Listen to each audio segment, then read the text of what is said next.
Welcome to Monk's Temple. Tonight we begin a quiet exploration into the nature of change, not as a theory, but as the very ground of our lived experience. The body ages. This is not a philosophical statement. It is the most intimate truth you will ever know. But what if I told you that within this inevitable process lies not a sentence of suffering, but an invitation to a freedom so profound it redefines what it means to be alive? The Buddha's wisdom, distilled over 25 centuries, offers a map for this inner journey. It is not a map that leads away from aging, but one that leads directly through its heart, revealing a peace that does not age, a clarity that does not dim, a self that is not subject to time. We will weave together psychological insight, the timeless Buddhist framework, and modern, relatable stories. Let this be a gentle, guided unfolding, like a meditation for the soul. Consider the story of a concert violinist named Elena. For decades, her identity was seamless with her instrument. The music was not something she played, it was something she was. Her hands, her hearing, her emotional interpretation, all were one flowing expression. Then, a neurological tremor began, subtle at first, then undeniable. A slight shake in her bowing hand. The perfect pitch of her life began to sour. The fear was not just of lost career, but of a personal apocalypse. Who was she if not the vessel for that beauty? This is a profound psychological crossroads, when the external artifact of our identity, the role, the skill, the function, begins to change or fade, we confront what feels like the evaporation of the self. It is a special kind of terror. The Buddha taught that this terror has a specific cause. We build our sense of I upon unstable foundations, the body, feelings, perceptions, mental habits, and moments of consciousness. In Pali, these are the khandhas, or aggregates. Elena's self was built upon a specific, exquisite configuration of these aggregates, the sensitive body of a musician, the refined feelings of an artist, the perception of being a creator. When the foundation of the body aggregate shifted, the entire structure she called Elena the violinist shook. Her suffering, her dukkha, came not from the tremor itself, but from her fierce, unconscious clinging to a previous, now impossible configuration. She was clinging to a ghost. The Buddha's first noble truth is often translated as, life is suffering, but a more nuanced reading is, clinging to what is impermanent is stressful. Elena was experiencing this truth directly.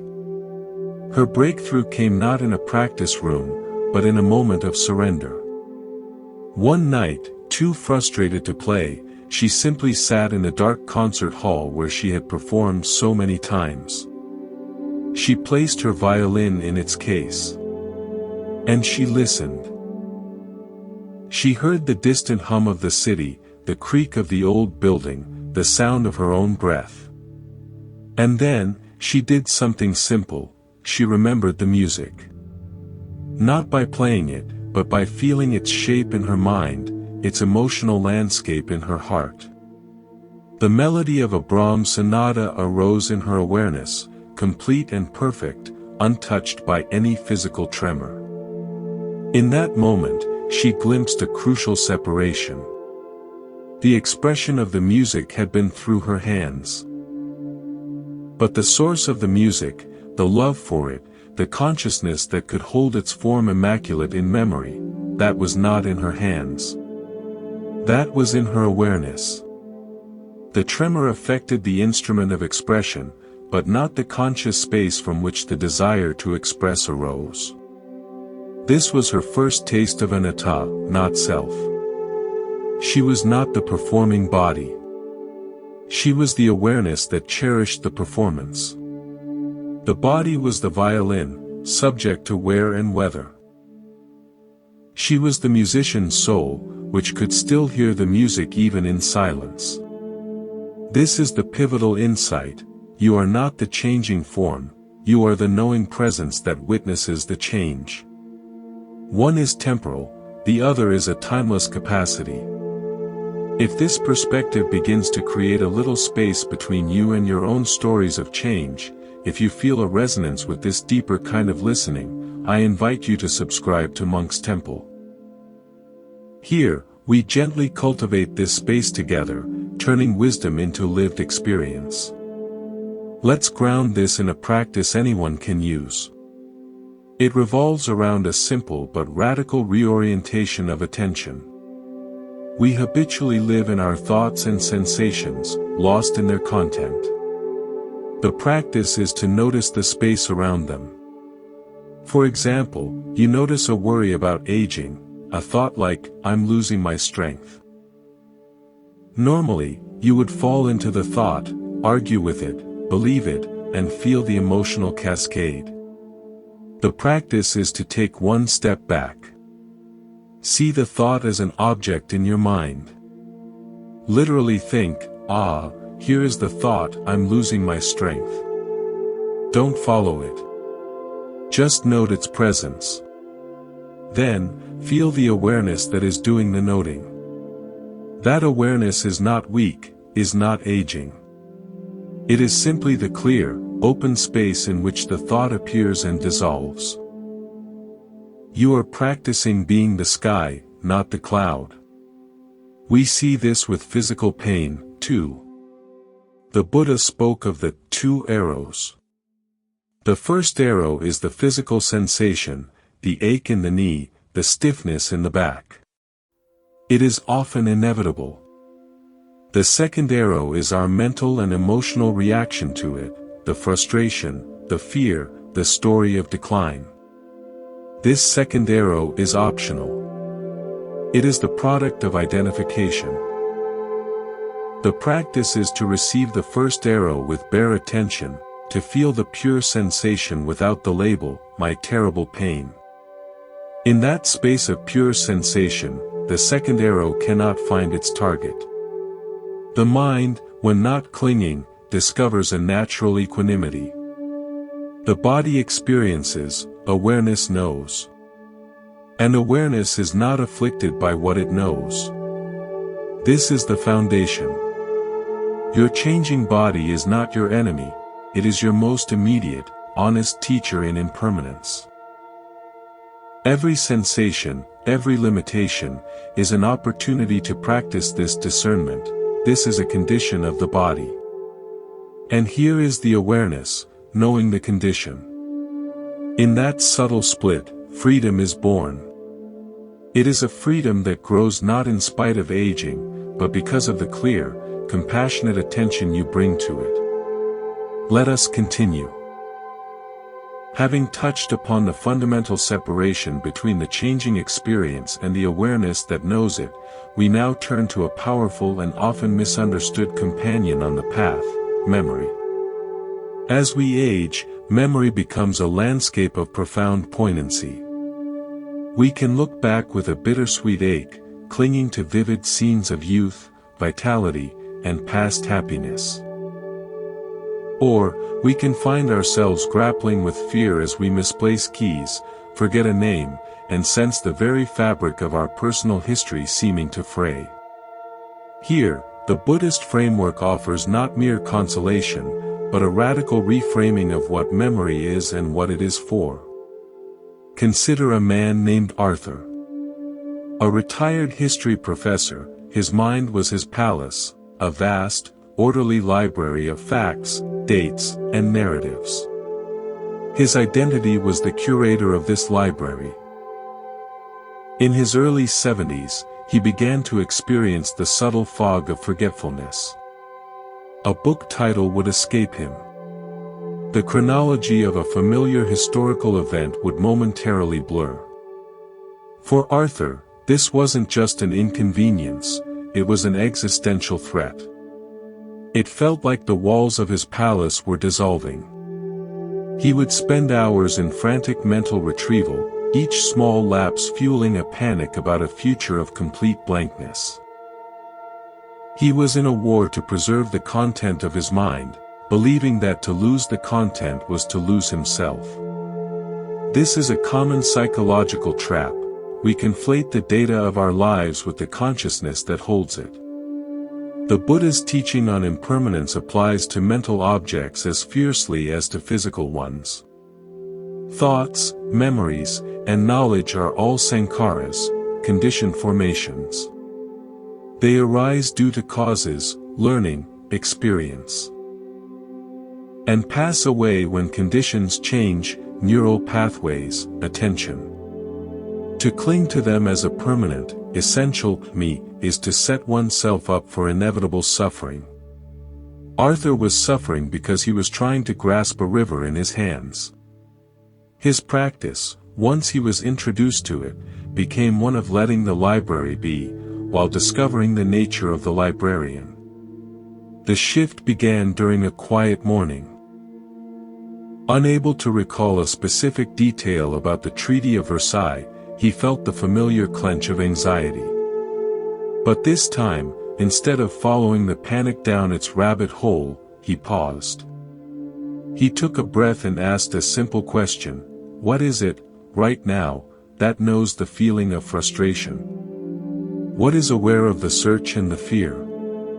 He turned his attention from the missing memory to the present moment experience of seeking. In that shift, something loosened. He noticed the feeling of tension in his forehead. He noticed the quiet hum of the refrigerator in the next room. He noticed the soft light on his desk. The frantic search stopped. In the spaciousness that opened up, the memory he was looking for drifted gently back into view. But more importantly, Arthur had discovered something more valuable than the fact. He had discovered the aware space that exists before, during, and after any particular thought or memory arises. The librarian was not the books, the librarian was the conscious presence in the library, a presence that remained calm and intact even if a few volumes were temporarily misplaced. This is the practice of mindfulness of mind, citta. You observe the mind states, agitated, calm, confused, clear, without becoming them. You are not your forgetfulness, you are the awareness that knows forgetfulness is happening. This leads us to a beautiful and counterintuitive Buddhist principle. Memory, when not clung to, is not a storehouse for ego, but a field of wisdom. Let's explore this through another story. Meet Clara.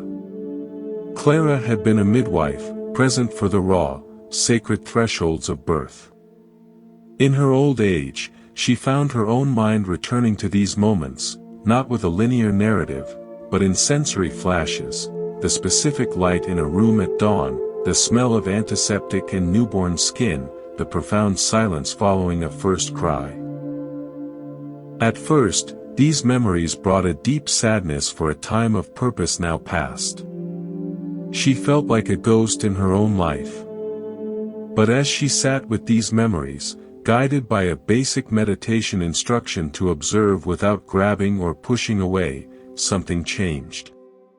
She stopped trying to own the memories as her accomplishments or her lost past.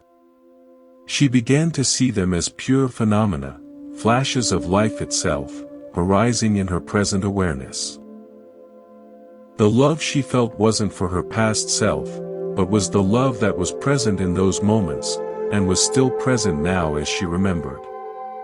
The memory became a portal to the timeless quality of presence itself. The her of the past was a form that had changed. The loving awareness that witnessed both the original event and the current memory. That was unchanged. She wasn't recalling a lost self, she was touching the eternal witness that had been there all along.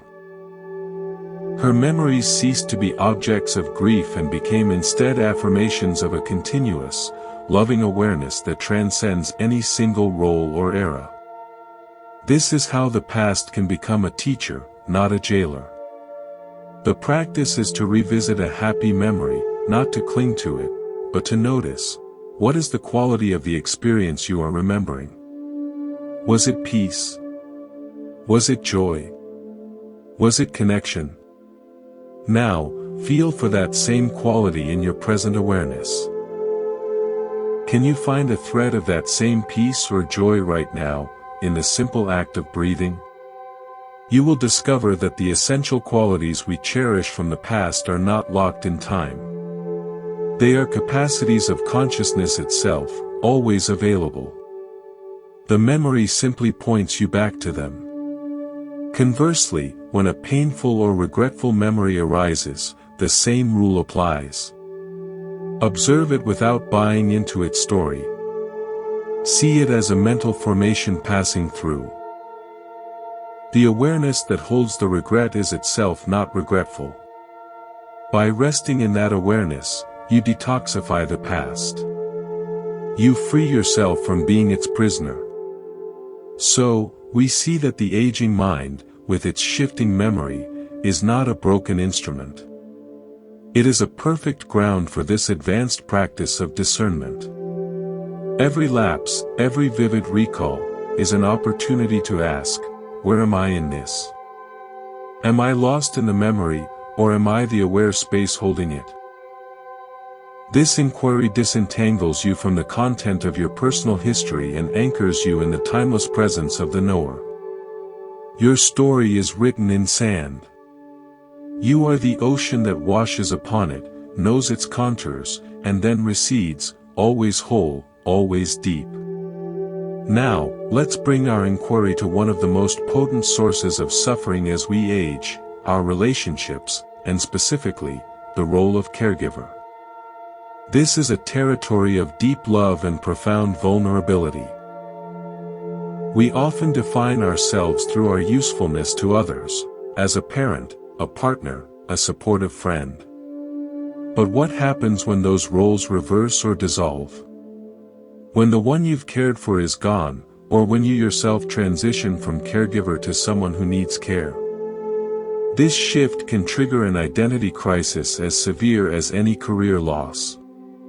The Buddhist approach here is not passive acceptance, but a profound re-understanding of what care and connection truly are.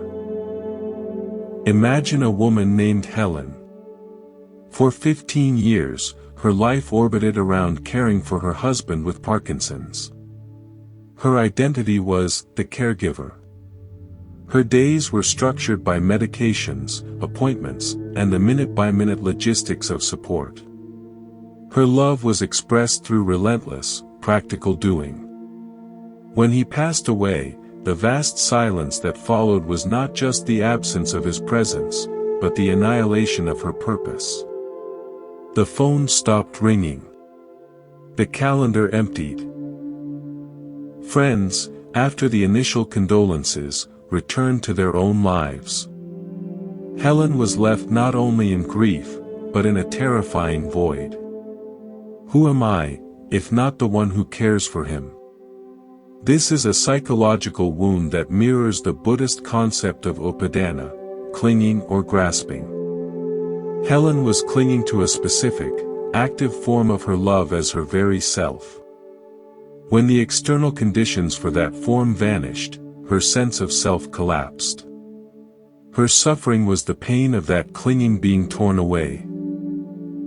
The Buddha's teaching guides us to look at the nature of love itself, separate from its changing forms. Helen's love for her husband was not, in its essence, the medication schedule or the lifted spoon. Those were its expressions in a particular set of circumstances. The love itself was a quality of her heart, patient, attentive, compassionate. After his passing, in her quiet apartment, that love had no external object. It turned inward as searing loneliness and loss. But what if that same quality of attention could be redirected? What if the caregiver's heart could become the object of its own care?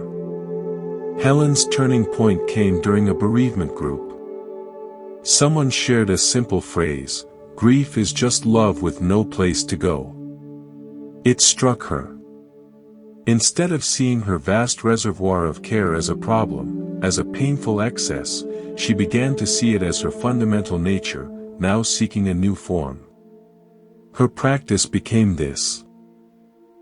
Each morning, she would sit and, instead of reaching out to care for another, she would direct that same quality of meticulous, gentle attention inward. She would feel her own breath with the focus she once used to watch his. She would note her own sadness with the non-judgmental compassion she had always offered him. She began to care for her own grief as she had cared for his illness. This is a deep application of metta, loving kindness, and karuna, compassion, directed towards the self. She was not abandoning her role as a caregiver, she was discovering its most foundational level, awareness, caring for the contents of its own experience. From this place, something unexpected happened.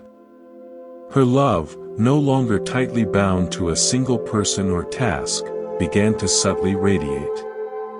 She found herself smiling at a stranger in the grocery line, listening more deeply to a friend, feeling a genuine connection to the birds outside her window. Her care was becoming less transactional and more existential. She was not Helen the caregiver for John. She was becoming care itself, a warm, attentive presence in the world. Her identity was shifting from a function to a quality of being. This is the movement from a constructed self, atta, based on roles, towards an understanding of interconnected, compassionate presence, sunyata, interconnected with Brahmaviharas. Her aging, her widowhood, had forced her to distill her love to its essence, and in doing so, she found it was vaster and more resilient than she had ever imagined. This leads us to a crucial practice for navigating changing relationships, the practice of letting the form change while honoring the essence. Think of a relationship that has transformed, a child who is now independent, a friendship that has faded due to life's currents. Notice the tendency to cling to the old form, wishing they still needed you in the same way, mourning the past dynamic. The practice is to consciously acknowledge the love or connection that was at the core. Then, ask, can I honor that essence without demanding the old form? Can you love your adult child with a love that is proud and releasing, rather than clingingly parental? Can you cherish the memory of a friendship while blessing its path, even if it diverges from yours? This is the practice of non-clinging, aloba. In the realm of the heart, it allows relationships to evolve without causing the suffering that comes from freezing them in time. Ultimately, the Buddha's wisdom shows us that our deepest connections are not between two fragile, separate selves, but are expressions of a fundamental, compassionate awareness that underlies all existence. When we identify as the separate, functional self, the caregiver, the parent, the helper, we are vulnerable to loss. When we begin to identify as the awareness from which care arises, we realize that love is not something we do for another, it is what we are.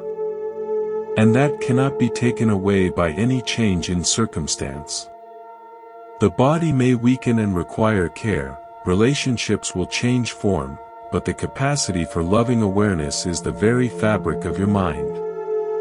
It is your true inheritance, and it deepens, rather than diminishes, with a life fully lived.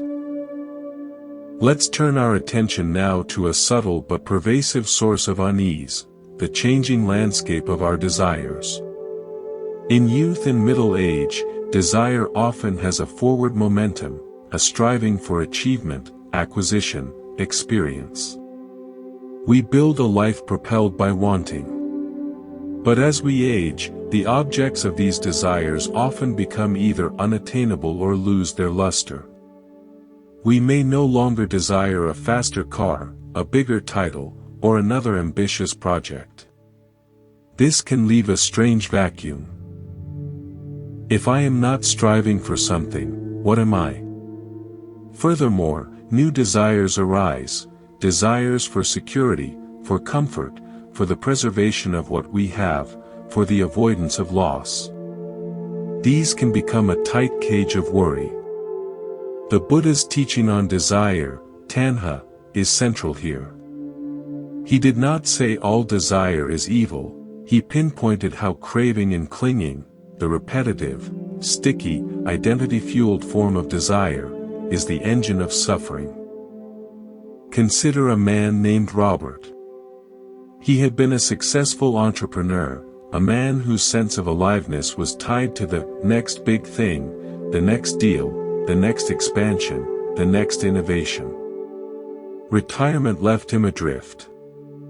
He tried to manufacture desires, taking up golf, planning elaborate trips, but they felt hollow, like playing a role. Simultaneously, a new set of desires emerged with sharp teeth, the desire for his health to hold, for his savings to last, for his children to call. His mind became a pinball machine of worry, bouncing between the ghost of old ambitions and the gnawing of new fears. Robert was caught in what Buddhism calls the two extremes of craving, kama tanha, craving for sensory pleasure/experience, and bhava tanha, craving for existence, for continuity, for security. He was suffering because his sense of self was still organized around the process of wanting and securing. The Buddha's path offers a middle way, not of repressing desire, but of understanding its nature and transcending it through wisdom. The key is to see desire not as my core driving force, but as an impersonal, conditioned phenomenon that arises and passes in the mind. Robert's breakthrough began with a simple mindfulness practice focused on desire itself. When he felt a restless urge to plan a complicated trip, a ghost of old kama tanha, he was instructed to pause and simply feel the physical sensation of the urge. Where was it in the body? A tightness in the chest? An agitation in the gut? He would label it softly, craving, craving. He didn't act on it or judge it. He just observed it as a weather pattern in his nervous system. Similarly, when a spike of fear about his finances arose, bhava tanha, he would do the same, feel the clench, name it, fear, and watch it like a wave that rises, peaks, and inevitably falls. In doing this, he made a profound discovery. Between the arising of a desire and the compulsive reaction to it, there was a tiny, but expandable, space of freedom. In that space, he was not Robert the striver or Robert the worrier. He was simply awareness, witnessing the play of wanting and fearing. This practice of observing desire without identification gradually changed his relationship to wanting itself. He began to see his old ambitious desires not as his true self, but as deeply ingrained habits of mind, conditioned by decades of reinforcement. The new fears were also seen as habits, conditioned by societal stories about aging and loss. When he stopped identifying with them, their power diminished. He wasn't a man devoid of desire, he was a man no longer possessed by desire. This allowed a third type of desire, which the Buddha encouraged, to emerge, chanda, or wholesome desire. Chanda is desire aligned with wisdom and compassion, the desire to be present, the desire to understand, the desire to be kind, the desire for liberation itself. Robert found his chanda redirecting towards simplicity, towards deep conversations with old friends, towards sitting quietly in his garden.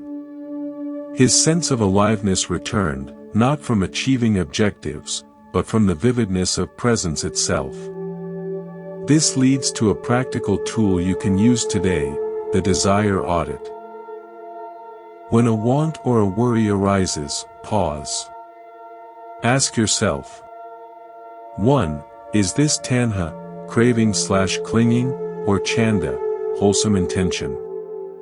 Is it fueled by a sense of lack, fear, or the need to bolster a self-image? Or is it motivated by genuine care, growth, or connection? 2. What is the sensation? Locate the desire/fear in the body.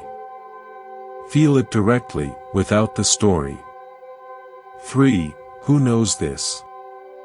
Shift attention from the content of the desire to the aware space that contains it. Through this audit, you begin to disentangle your identity from the endless cycle of craving. You realize that your essential nature is not the one who wants or fears, it is the one who knows wanting and fearing. And that knower is complete, at peace, and fundamentally free. The aging process, by naturally stripping away many objects of worldly desire, provides the perfect conditions for this profound investigation. It invites you to ask, when all the usual wants fall away, what remains? The answer is not emptiness, but the serene, desireless awareness that was there all along, quietly shining beneath the noise of a lifetime of striving. We now arrive at a threshold that can color every other aspect of aging, our relationship with time itself. In youth, time feels like an open field, a resource of infinite potential stretching toward a distant horizon. As we age, that field appears to narrow. The horizon feels closer. We shift from counting years since birth to potentially counting years remaining. This perception can trigger a frantic urgency or a heavy lethargy, both forms of suffering rooted in a misperception of time. The Buddha's teaching on impermanence is not a morbid countdown, but a liberating lens through which to see the very nature of moments. He directed attention away from the abstract concept of time and into the direct, timeless experience of the present. Imagine a woman named Sophia, a former project manager who lived by milestones, deadlines, and 5-year plans. In her late 60s, she found the structure of future beginning to dissolve. Major milestones were behind her.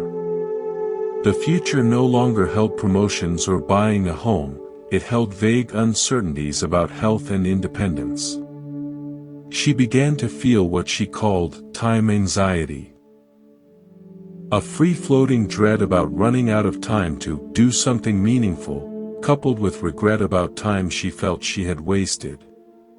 Her mind became a pendulum swinging between an idealized, unchangeable past and a fearful, shrinking future. She was haunted by the ghost of time, and in this state, the present moment became a blur, a mere transit lounge between memory and worry. This is a classic manifestation of living in what Buddhism terms sankhara, the world of mental formations and concepts. Past and future are concepts, thoughts arising now. Regret and anxiety are emotions felt now. Sophia was suffering because she was completely identified with these time-based thoughts, mistaking the mental map for the territory of reality. The Buddha's core practice of mindfulness, sati, is, at its heart, the practice of rescuing consciousness from the tyranny of time concepts and anchoring it in the living reality of the present sensory experience. The present is the only place where life is actually happening, the only place where peace can be found. For Sophia, the intervention was elemental. A teacher gave her a simple instruction: for 5 minutes each day, she was to sit and count her breaths from 1 to 10, repeatedly. The moment her mind wandered to a past regret or a future fear, she was to gently note, thinking, and return to breath 1. It was frustrating at first. Her mind was a riot of time-bound stories. But gradually, through patient repetition, she began to taste moments of pure presence. The sensation of air at her nostrils. The rise and fall of her abdomen. In those moments, there was no old woman running out of time. There was just breath. There was just life, happening. The past and future didn't disappear, but they lost their gravitational pull. They became thoughts she could see, rather than realities she was trapped inside. She discovered that presence has no age. The awareness that knows the breath is ageless. This was her first direct experience of the timeless within the temporal. From this anchor, her relationship with time transformed.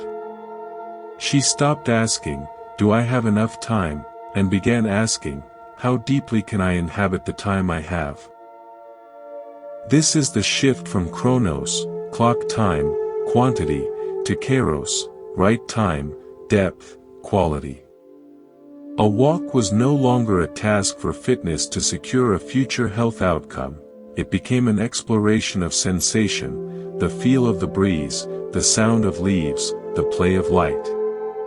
A conversation with a grandchild was no longer a fleeting moment to be nostalgically mourned later, it became a total immersion in connection.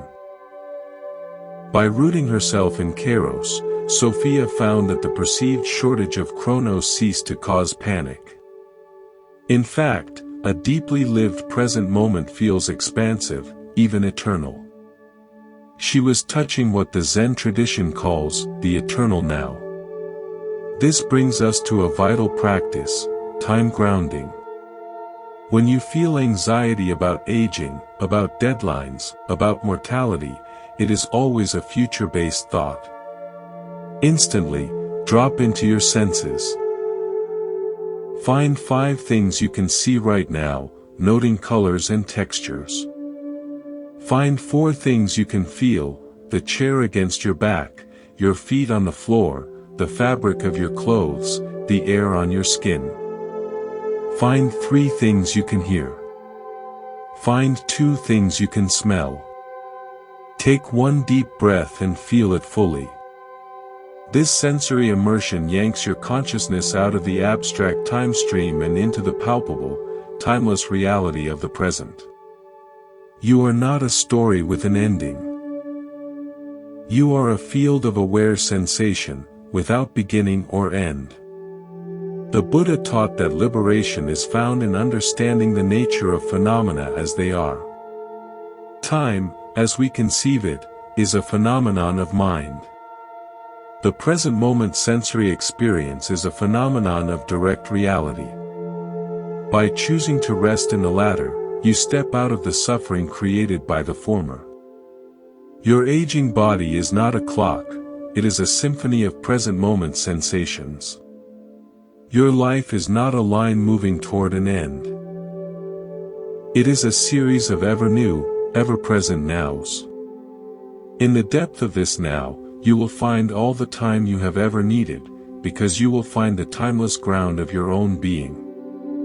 Let's explore a territory that often feels like the deepest betrayal, the body's betrayal. A knee that gives out. Eyes that can't read fine print. Energy that drains like a battery with a permanent fault. We speak of my failing body, embedding a story of personal deficiency into ourselves. This narrative of betrayal is a primary source of suffering in aging. The Buddha's teaching on the first noble truth, the truth of dukkha, often translated as suffering, stress, or unsatisfactoriness, finds stark evidence here. But the Buddha was not a pessimist, he was a diagnostician.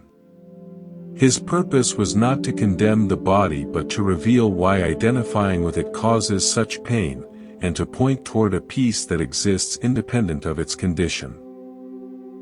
Consider a man named David, a lifelong carpenter who spoke with his hands. He could feel the truth of a level, the personality of different woods. In his late 60s, essential tremors began. His hands, his trusted companions, developed a life of their own, a slight, constant shake that made detailed work impossible. He didn't just lose a skill, He felt his very language for engaging with the world had been stolen. Anger, then grief, then a deep shame settled in. He hid his hands in pockets, avoided gatherings. He viewed his body as a traitor, an enemy he was trapped inside. David's suffering was the quintessential result of identification. He had lived as David the craftsman, a self built upon the reliable function of his body. When that function changed, the self built upon it crumbled. The Buddhist path offers a radical reframe. What if the body is not you, but something you have? What if it is not your essence, but your most immediate, honest teacher? The teaching on anatta, not self, applies directly to the physical form. The body you had at 10 is not the body you have now.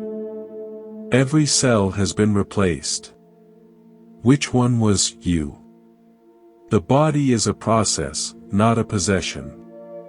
It is a temporary constellation of elements, earth, water, fire, air, following natural laws of growth, stability, decay, and dissolution. David was suffering because he was at war with a natural process. He was demanding that a river not flow. David's healing began not with acceptance, but with curiosity. At the suggestion of a therapist versed in mindfulness, he began a practice of body scanning without judgment.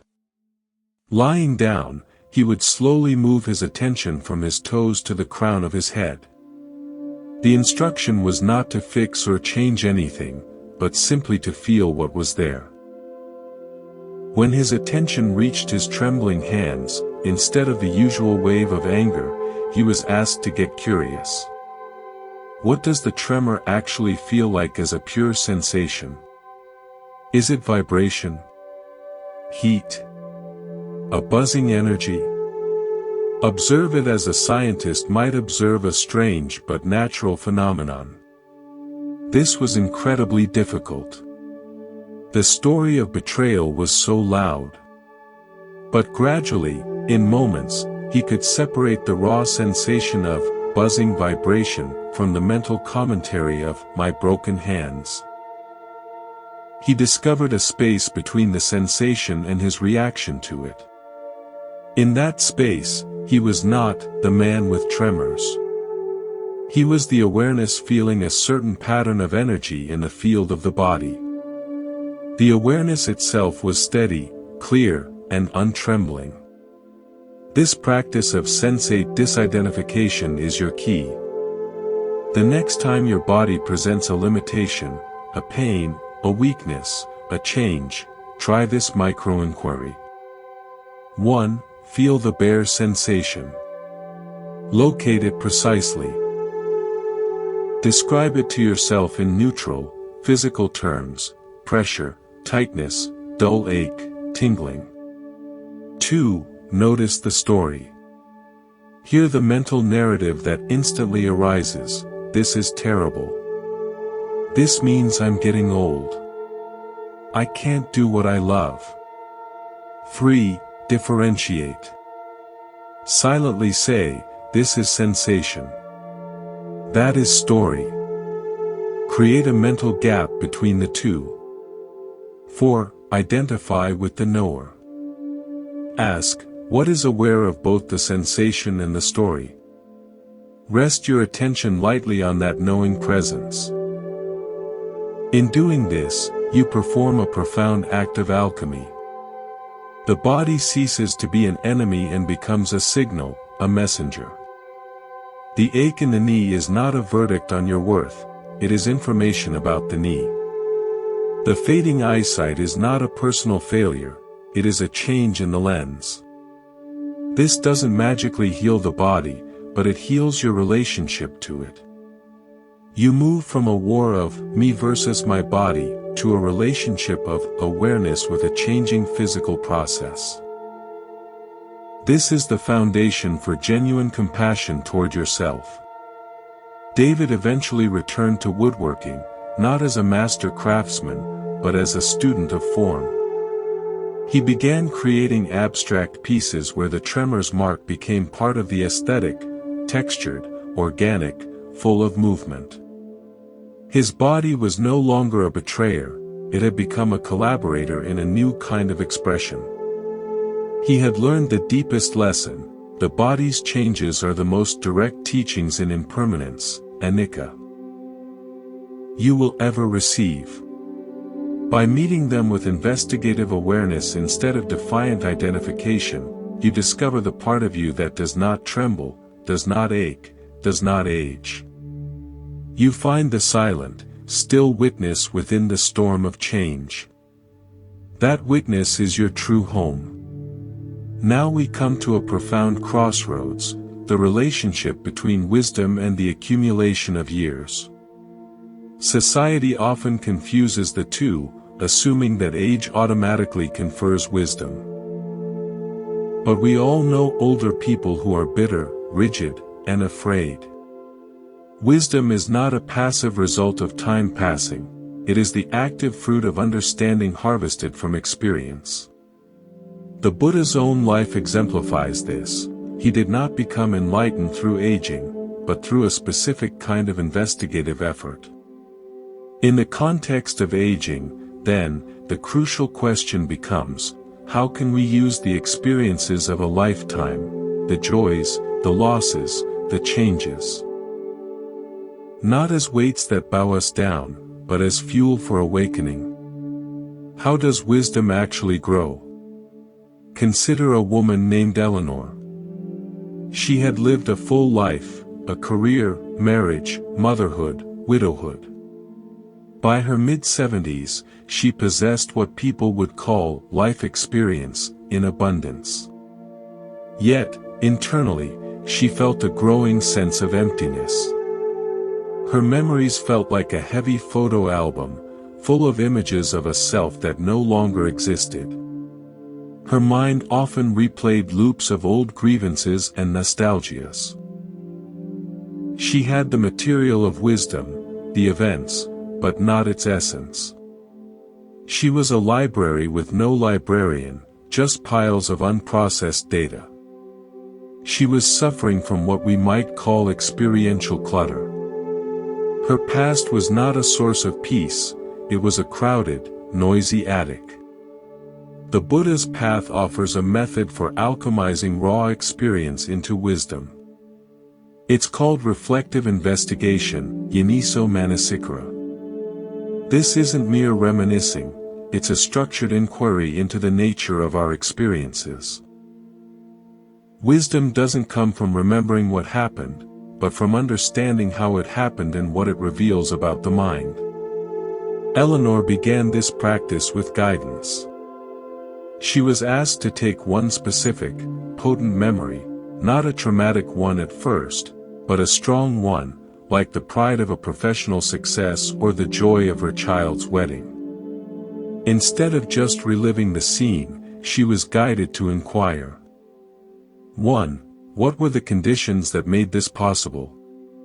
E.g., teamwork, health, societal stability, effort. 2. Was the happiness in that moment permanent? It arose, it peaked, it faded. 3. Did clinging to that moment afterwards bring suffering? The wish to recapture it, the contrast with present reality. 4. In the memory, who was the I who experienced that? Was it the same I as today? Through this inquiry, Eleanor began to see her memories not as solid treasures or losses, but as vivid demonstrations of universal principles. Conditionality, impermanence, and the illusory nature of a fixed self.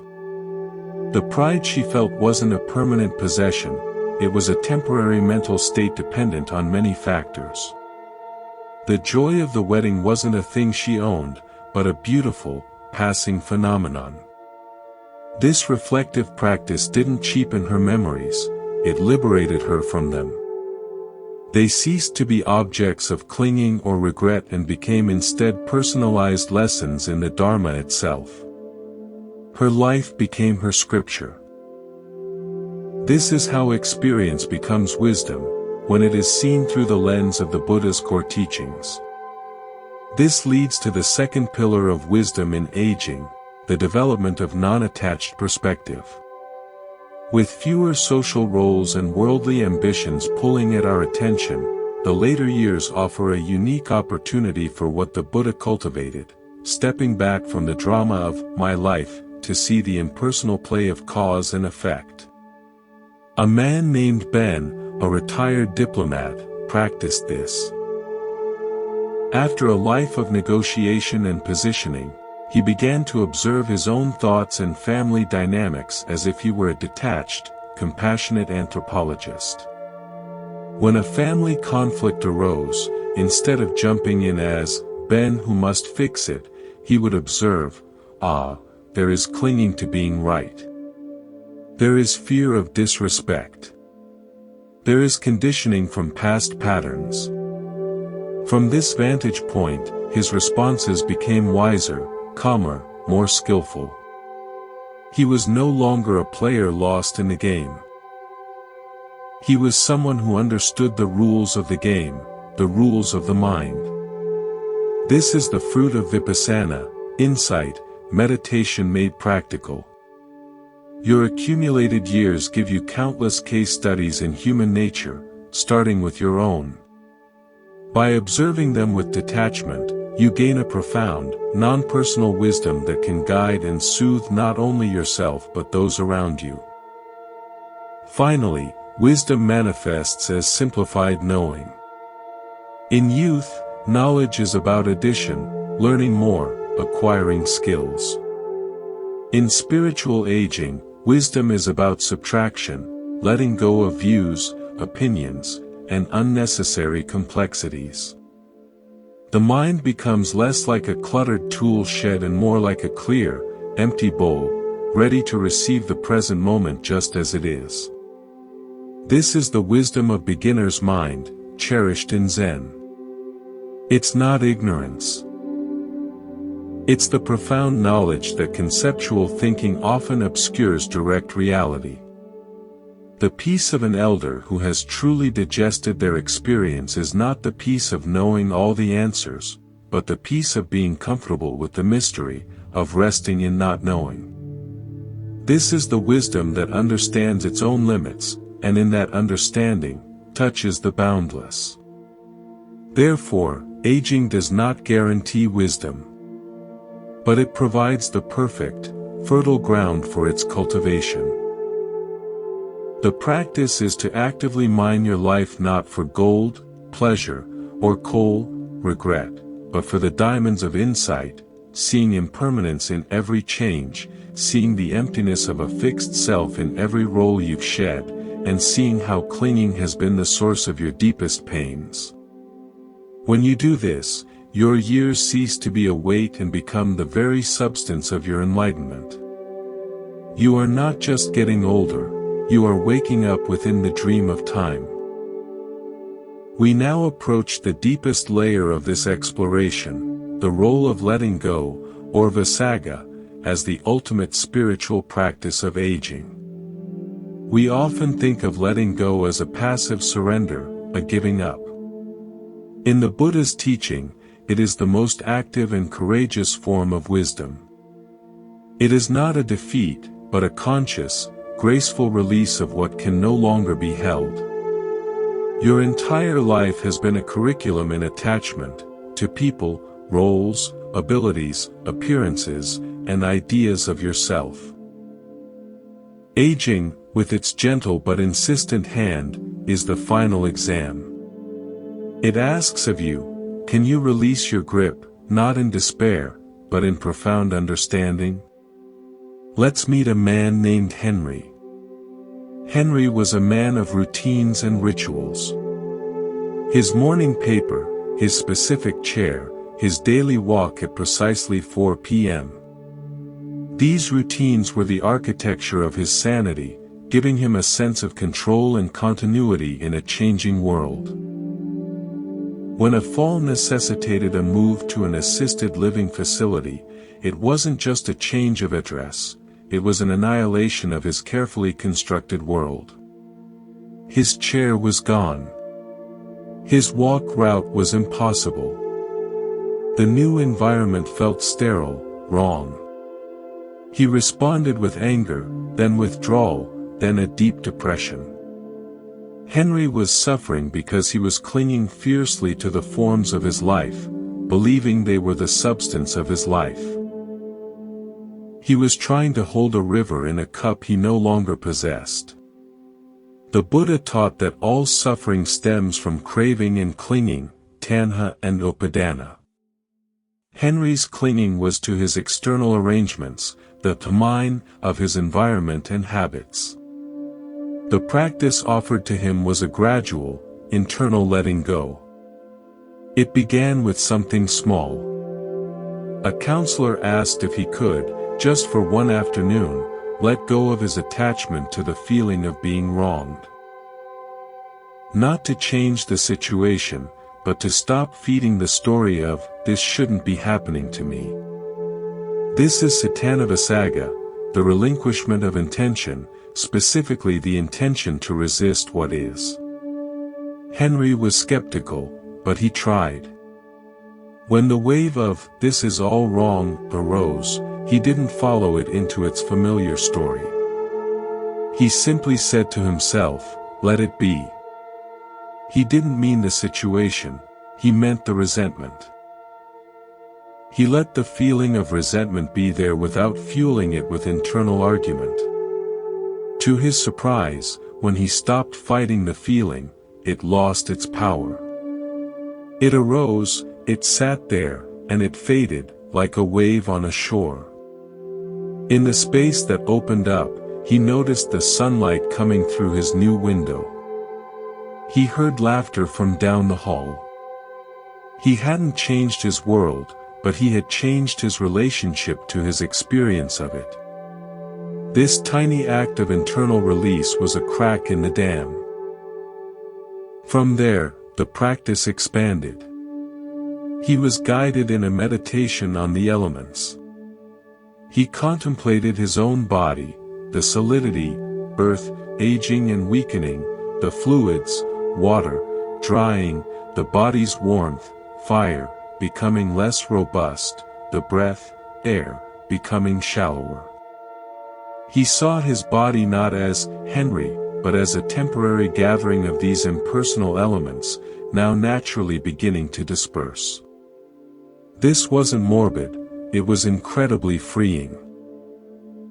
If his body was just elements, then Henry was something else, the awareness knowing the elements. And awareness doesn't need a specific chair or a particular street to exist. It only needs this moment. This insight allowed him to let go of his attachment to his old home as himself. He began to engage with his new community. He found a different chair by a window with a view of birds. He started a slower, more mindful walk in the garden. He hadn't gotten his old life back.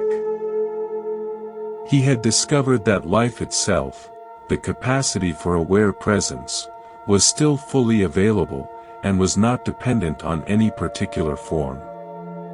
This is the ultimate teaching for our later years. Aging is the universe's gentle curriculum in non-attachment. Every loss of strength, every change in role, every shift in environment is an opportunity to practice Visaga. The practice is not to let go of love or engagement, but to let go of the demand that love or engagement look a certain way. It is to let go of identifying with the body that weakens, the memory that fades, the future that shortens. You let go into what remains, the vast, aware, loving presence that you have always been. So how do you practice this? Start with the small, daily relinquishments. Let go of your opinion about the weather.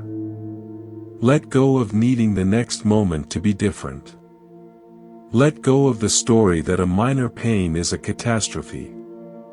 Let go of the mental comment on your aging face in the mirror.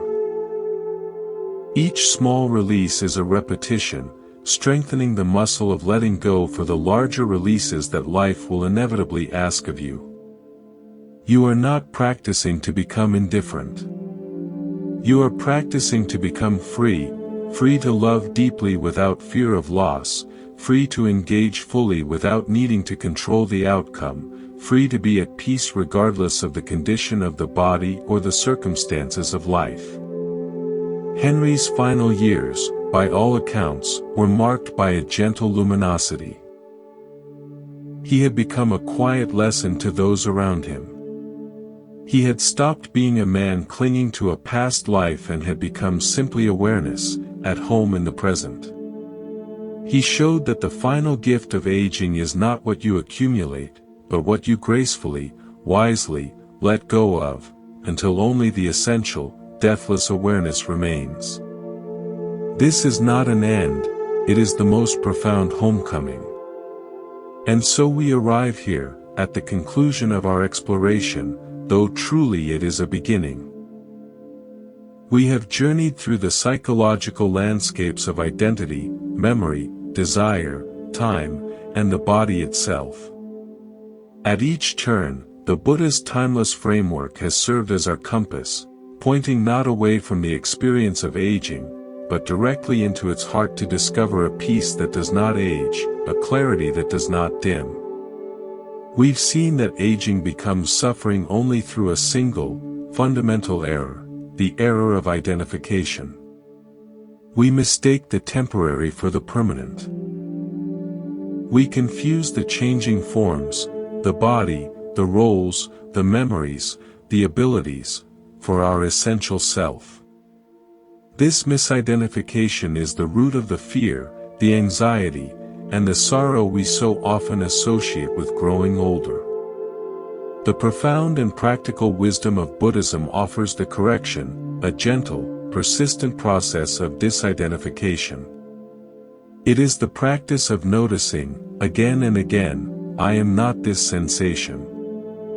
I am not this thought. I am not this aging body. I am not this story of my past. This is not a denial of your human experience. It is the ultimate affirmation of what you truly are, the aware, spacious consciousness in which all these experiences arise, play out, and dissolve. Think of your life as a movie projected on a screen. For decades, you've been completely absorbed in the drama, the characters, the plot twists, the triumphs and tragedies of the protagonist. Aging feels like the movie slowing down, the colors fading. It can be terrifying if you believe you are the protagonist. But what if you could shift your seat? What if you could turn your attention from the compelling images to the bright, silent, unchanging screen upon which they all appear? The screen does not age when the hero does. The screen is not damaged by the tragic scenes. The screen remains, constant and clear, allowing every frame to be what it is. You are that screen. Your awareness is the luminous, accepting space that holds the entire story of you, without being stained by it. This is your homecoming. It is not a distant spiritual achievement, it is your true nature, waiting to be recognized in the midst of the changes you're navigating right now. Each gray hair, each moment of stillness, each release of an old role is not a loss, but an invitation. It is life itself nudging you to look past the fading projection and to rest in the steady light of your own presence. Therefore, do not fear the changing weather of your body and life. Instead, cultivate the sky-like nature of your mind. Let feelings come and go like clouds. Let thoughts pass like birds in flight. Let the body experience its natural seasons. Through it all, rest as the open sky, vast, peaceful, and fundamentally untouched. This is the secret the Buddha taught. Nibbana, peace, is not a place you go when you die. It is a quality of mind you discover when you stop clinging to what dies. It is the end of the war with what is. It is the serene, loving awareness that meets each moment, whether it contains joy or pain, vitality or frailty, with the same clear, compassionate attention. May you carry this understanding from our time together. May you greet each new sign of the years not with a flinch, but with a gentle curiosity, as a reminder to return to the sky-like awareness within. May your aging become not a decline, but a deepening. Not a closing, but the most beautiful and authentic opening. You are not growing old. You are waking up. Thank you for listening. This has been Monk's Temple.